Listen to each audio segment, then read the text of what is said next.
In today's video, I'm going to teach you how to make a copy of MindNode. If you've ever wanted to try new ideas without changing your original mind map, making a copy is the safest and quickest way to explore. I'll walk you through the exact process, and along the way, I'll explain what each step does so you know exactly what to expect. First, open the MindNode app. Give it a moment to load so you land on the main screen. This is where your maps are organized and easy to access. Next, go to My Mind Maps. This is the library view where all your projects live. You'll see your existing mind maps listed here with their titles and previews. If you're already inside a document, return to the library so you can work from the list. Think of My Mind Maps as your home base. Anything you want to duplicate has to be selected from this view. Now find the mind map you want to copy and long press it. A long press simply means touching and holding your finger on the mind map's thumbnail for about a second. You'll know you've held it long enough when a context menu appears.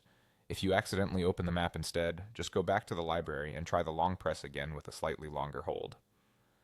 This press and hold action tells the app you want to manage the file rather than open it. From the menu that appears, tap Duplicate.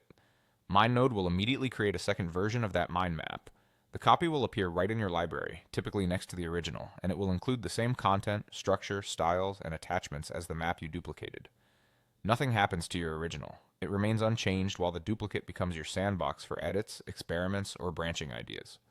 A quick note on what duplication means in practice. This is a full snapshot of the map at that moment.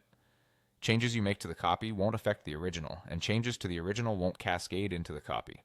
It's perfect for trying new themes, reorganizing nodes, or preparing alternate versions for different audiences without any risk. And that's all there is to it. Open MindNode, go to My Mind Maps, long press the mind map you want, and tap Duplicate. With just a few taps, you've created a safe space to iterate, compare versions, or prepare backups before a big presentation. If you're working with large images or lots of attachments, give the app an extra moment to finish duplicating and you'll be good to go.